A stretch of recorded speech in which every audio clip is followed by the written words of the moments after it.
Hello guys, welcome back to चलो और बताइए आपकी हाल चाल है। उम्मीद है सब बढ़िया होंगे। जैसा कि आपको बताया हम एक्सरसाइज नंबर 1.1 को डिस्कस कर रहे हैं और हमने 4 क्वेश्चन का डिस्कस कर लिए हैं।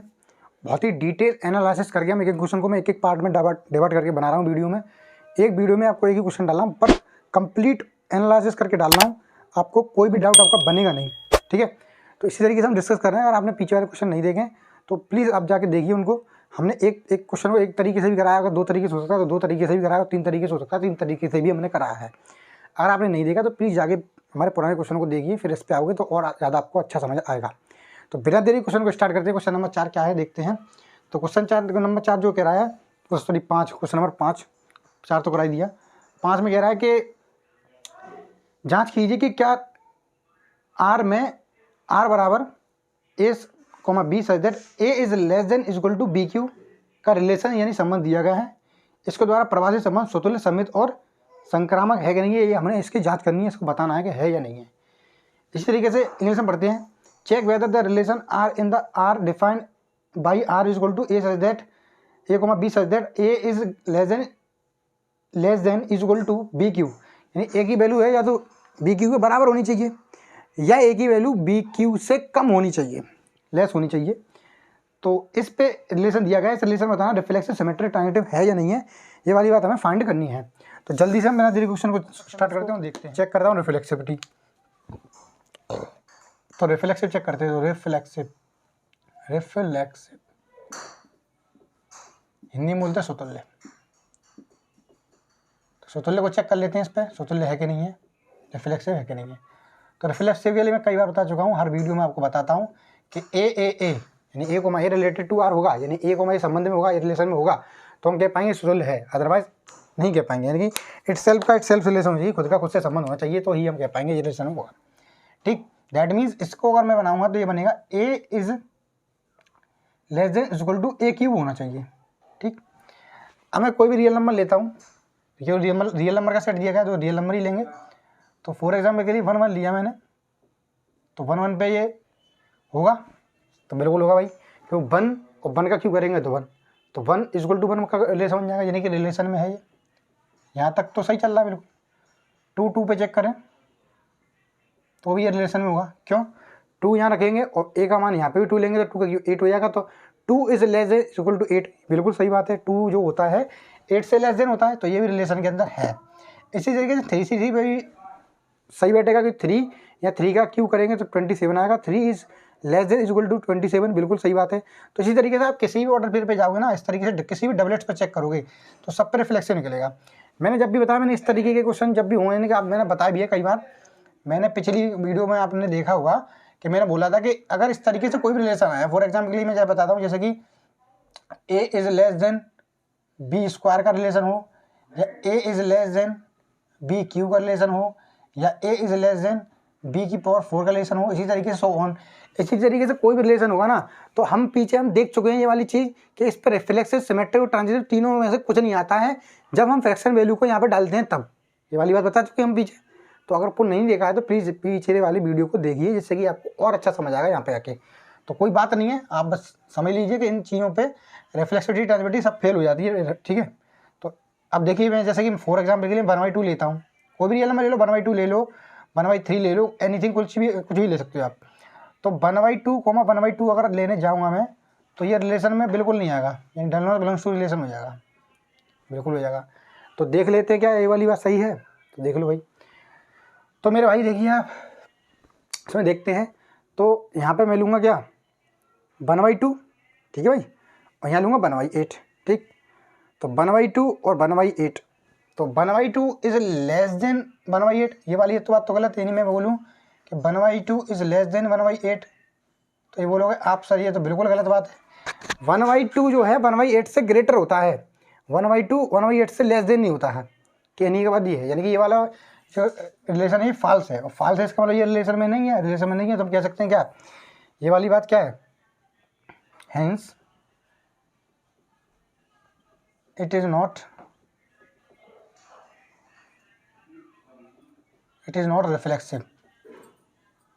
रिफ्लेक्सिव, यानी ये स्वतुल्य संबंध नहीं है, लिख देंगे स्वतुल्य नहीं है, स्वतुल्य नहीं है। आप वैल्यू एग्जैक्ट भी निकाल सकते हो। 1/2 की वैल्यू लोगे तो 0.5 के आसपास आएगी, 0.5, और 1/8 की बात करोगे तो 0.125 के आसपास आएगा, ठीक है। तो 0.125 और 0.5 तो ये बड़ी वैल्यू है 0.5 से, ठीक है। तो इसी तरीके से आगे बढ़ते हैं, आगे चेक करते हैं क्या, आगे चेक करते हैं सिमेट्रिसिटी यानी कि सममित। तो सिमेट्रिक चेक करते हैं, सिमेट्रिक, तो सिमेट्रिक यानी कि सममित। और सममित के लिए मैं आपको कई बार बता चुका हूँ, आपको याद भी हो गया और वीडियो आप देखते जा रहे कंटिन्यू। तो ए बी रिलेशन में है तो इसका उल्टा यानी कि बी ए बी रिलेशन के अंदर होना चाहिए, तो हम कह पाएंगे कि ये संबंध क्या है, ये संबंध सममित संबंध है, अदरवाइज नहीं कह पाएंगे सममित संबंध है। तो जल्दी से देख लेते हैं फटाफट से। तो आप फॉर एग्जाम्पल के लिए आप कुछ भी ले सकते हो, जैसे 1 2 ले लो, आप कुछ भी ले लो, इससे कोई फर्क नहीं पड़ेगा। तो 1 2 रिलेटेड टू आर है, ठीक। क्यों है भाई, क्यों है देख लेते क्यों है। क्यों ए की वैल्यू 1 लेंगे, बी की वैल्यू 2 लेंगे, तो 2 का क्यू 8 होता है यानी 8 होगा। तो 1 इज लेस देन 8 यानी 1 8 से छोटा होता है, बिल्कुल ये ट्रू बात है, ट्रू बात है तो रिलेशन के अंदर है। अब इसका उल्टा भी ट्रू होना चाहिए, यानी इसका उल्टा भी रिलेशन के अंदर होना चाहिए। दैट मीन्स 2 1 भी रिलेशन में होने चाहिए, इसे भी बिलोंग करना चाहिए रिलेशन को, तो ये क्या होगा, सिमेट्री होगा, अदरवाइज नहीं होगा। तो चेक करते क्या ये वाली बात प्रूफ हो पा रही है। तो ए की वैल्यू मैं 2 लूँगा, बी की वैल्यू 1 लूँगा, तो 1 का क्यू 1 होगा। तो 2 इज लेस देन 1 कभी नहीं होता भाई, ये वाली बात तो बिल्कुल फाल्ट हो गई, फाल्ट हो गई, तो रिलेशन में ही नहीं है, यानी बी ए रिलेशन के अंदर है ही नहीं है। और जब बी ए रिलेशन के अंदर नहीं है तो हम कह सकते हैं क्या, hence it is not, hence it is not, it is not, it is not symmetric, not symmetric. Hindi में लिख सकते हैं सममित नहीं है, सममित नहीं है। क्लियर है भाई। इसके बाद नेक्स्ट और लास्ट पे चलते हैं, संक्रामक यानी ट्रांजिटिव।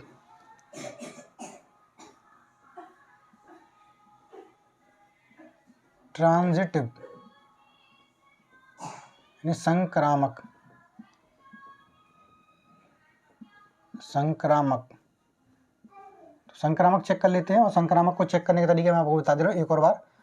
मैं तो हर बार ही बताता हूँ, जितनी वीडियो मैंने पढ़ाई है उसमें सबसे पहले मैं यही चीज़ समझाता हूँ कि A comma B belongs to R है, यानी ए भी रिलेशन में है और बी सी भी रिलेशन में है।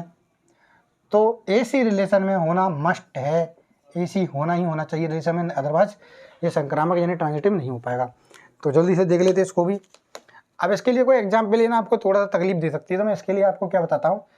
बच्चों का डाउट ये रहता है कि यहाँ पे चीज़ें ले नहीं पाते हैं, यहाँ तक तो खैर सही रहता है, यहाँ तक तो पता रहता है उन्हें कि चलो इस तरीके से ले लेंगे तो बन जाएगा। दिक्कत यहाँ पे आती है, तो मैं यहाँ पे थोड़ा समझाना चाहता हूँ, आपका थोड़ा टाइम लेना चाहता हूँ, तो थोड़ा सा देखिए आप और थोड़ा गौर से देखिएगा। अगर मैं बात करूँ ये संक्रामक कब नहीं हुआ, तो आप बोलोगे sir a is less than is equal to b cube का रिलेशन हो, और बी सी में रिलेशन क्या होना चाहिए, बी सी में रिलेशन होना चाहिए b is less than is equal to C cube हो, ठीक। अब ना होने वाली कंडीशन क्या बनेगी, ना होने वाली कंडीशन ये बनेगी कि ए जो होना चाहिए less than is equal to C cube नहीं होना चाहिए। बात सही है गलत बात भाई, A is less than C cube के बराबर हो जाएगा ना, जब A is less than C cube हो जाएगा तो ट्रांजिटिव हो जाएगा ना। फिर ना होने की बात कर रहा हूँ, तो A is less than C cube नहीं होना चाहिए, तो इसका मतलब क्या होना चाहिए, इसका मतलब ये होना चाहिए ना होने के लिए कि A is greater than is equal to C cube होना चाहिए, ना होने के लिए ये वाली बात होनी चाहिए। सही बात है। अब यहाँ पे तुम्हें लेने का तरीका, इसको मैंने क्यों समझाया, इसको मैंने इसलिए समझाया क्योंकि आपको वैल्यू लेना, आपको थोड़ा समझ आ पाए कि वैल्यू किस तरीके से आपको लेनी है। तो आपको क्या करना है, ए की वैल्यू बी के क्यू से छोटी लेनी है, ठीक, और बी की वैल्यू सी के क्यू से छोटी लेनी है, और जो ए की वैल्यू लेनी है वो सी के क्यू से बड़ी होनी चाहिए, यानी कि सी के क्यू से ज़्यादा होनी चाहिए वैल्यू, यानी ए का मान जो होना चाहिए बी के क्यू से बड़ा होना चाहिए बट सी के क्यू से ज़्यादा होना चाहिए।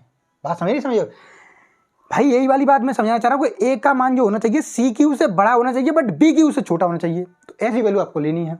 बात समझ पा रहे होगे। तो देखिए इस बात को समझने के लिए मैं आपको एग्जांपल देता हूँ जिससे कि आपको क्लैरिटी बिल्कुल साफ साफ मिल पाए।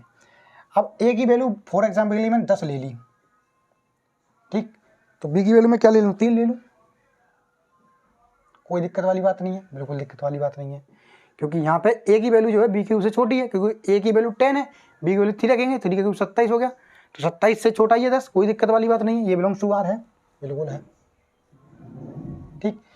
इसी तरीके से बी की वैल्यू जो लेनी है सी क्यू से छोटी लेनी है, ठीक है। अब बी की वैल्यू तो आपको पता ही चल गया कि 3 है, बी की वैल्यू तो आपको पता चल चुकी है ना, 3 ले लिया आपने, तो यहाँ पे भी 3 ही रहेगी बी की वैल्यू।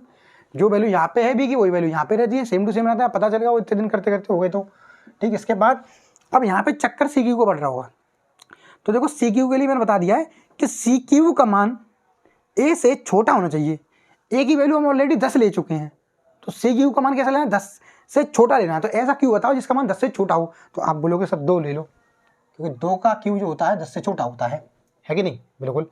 तो और ये बिलोंग्स टू आर भी है, देखो देखो भाई, ए की वैल्यू आप 3 लोगे, यहाँ पे 3 रखोगे और सी की वैल्यू 2 रखोगे, तो 2 का क्यू आउट हो जाएगा, 8 हो जाएगा।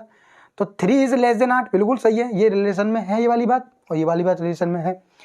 तो इसके द्वारा ए सी बनना चाहिए, तो ए सी रिलेशन में नहीं आ रहा होगा, चेक कर लो, ए सी रिलेशन में नहीं है। तो ए का मतलब हो गया 10, सी का मतलब हो गया 2, बिलोंग्स टू आर। तो देख पा रहे होगे इसमें आपका ये रिलेशन में नहीं है। क्यों नहीं है देख लो, हमें होना चाहिए था A is less than is equal to C cube होना चाहिए, तो ए की वैल्यू 10 है, ठीक, सी की वैल्यू 2 है, तो 2 की क्यू रख करेंगे तो 8 हो जाएगी। तो 10 इज लेस देन 8 कभी नहीं होगा, इसलिए ये रिलेशन में नहीं है। यानी मैं बोलूँगा इसका जो बनेगा, इसका ये बनेगा 10 is less than is equal to 8 बनेगा। ये वाली बात रिलेशन में ही नहीं है, ये does not belongs to relation है, ये वाली बात, ठीक। तो इसलिए क्या है, hence it is not transitive, it is not transitive,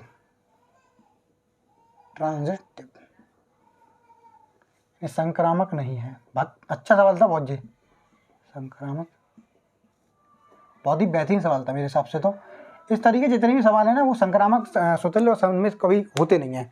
आप चाहो तो इसका स्क्रीनशॉट ले सकते हो। इस बात को मैं एक बार और एक्सप्लेन कर दे रहा हूँ।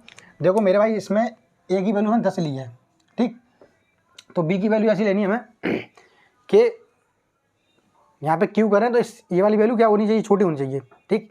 तो जैसे यहाँ पर कोई कुछ बच्चे कह रहे हैं सर 10 के बाद आप 2 ले लेते तो बेटा मैं 2 लेने जाता ना तो दिक्कत हो जाती। क्यों हो जाती कि 2 के क्यू 8 होता है, और 8 10 जो होता है 8 से बड़ा होता है ना कि छोटा हो, छोटे का रिलेशन चल रहा है, स्मॉल का रिलेशन चल रहा है, इसलिए मैंने 2 नहीं लिया, यहाँ पे 3 लिया।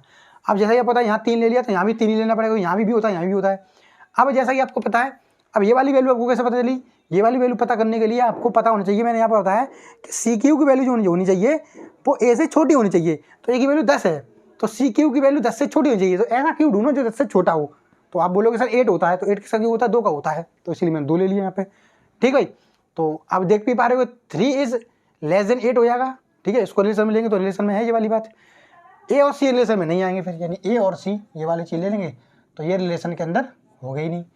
तो आपको पता चल गया होगा नॉट ट्रांजिटिव वाले केस में इस तरीके का जो केस बनेगा, तो आप समझ लीजिए कि इस तरीके से आपको रिलेशन में 2 लेने हैं, और जो यहाँ पे जो वैल्यू लेनी है ना ए की, वो थोड़ा आपको दिमाग में लेके चलना है कि ए की वैल्यू जो लेनी है सी क्यू से छोटी लेनी है, और सी क्यू की वैल्यू जो लेनी है ए से छोटी लेनी है। ये वाली बात आपको थोड़ा दिमाग में रख के चलनी पड़ेगी, तभी आप सेट कर पाओगे इस तरीके से। हालांकि आप यहाँ पे कुछ भी वैल्यू ले सकते हो, पर होगा क्या, थोड़ा आपको पॉइंट में वैल्यू लेनी पड़ जाएंगी फिर, इसलिए मैंने थोड़ी छोटी वैल्यू नहीं ली, थोड़ी बड़ी वैल्यू ली है, ठीक है। तो आप चाहते तो यहाँ पे 2 भी ले सकते थे, तो उससे कोई फर्क नहीं पड़ता, आप और इधर कुछ और ले लेते 3 वगैरह ले लेते तो कोई दिक्कत वाली बात नहीं थी। फिर दिक्कत क्या होता कि आगे आपको पॉइंट में वैल्यू लेनी पड़ जाती, तो वहाँ पे कैलकुलेशन आपको थोड़ा सा दिक्कत कर जाती, ठीक है। तो इसलिए पॉइंट से बचने के लिए मैंने थोड़ा चीज़ों को और सोफिस्टिकेट करके लिखा हुआ है। तो आपको क्वेश्चन अच्छा लगा होगा, और अगर आपको क्वेश्चन अच्छा लगा है तो वीडियो को लाइक कीजिए। अगर आप चैनल पर ले हो, चैनल को सब्सक्राइब कीजिए, बेल आइकन पर क्लिक कीजिए, जिससे कि नई वीडियो नोटिफिकेशन आपको मिलते रहें। और इसी तरीके से पढ़ते रहिए और हमारे चैनल को विजिट करते रहिए। और अगर अपने दोस्तों को भी बताइए कि इस तरीके से हम एक एक क्वेश्चन को विद डिटेल एनालिसिस करके बेहतरीन तरीके से तोड़ फोड़ करके बिल्कुल बेहतरीन लेवल से एक क्वेश्चन को बहुत अच्छी से डिस्कस कर रहे हैं। जैसा कि आपको दिख रहा होगा, मैं चाहता तो एक वीडियो में कई क्वेश्चन डाल सकता था, लेकिन मैंने नहीं डाले। मैंने एक एक क्वेश्चन को बहुत डिटेल से डिस्कस कर रहा हूँ।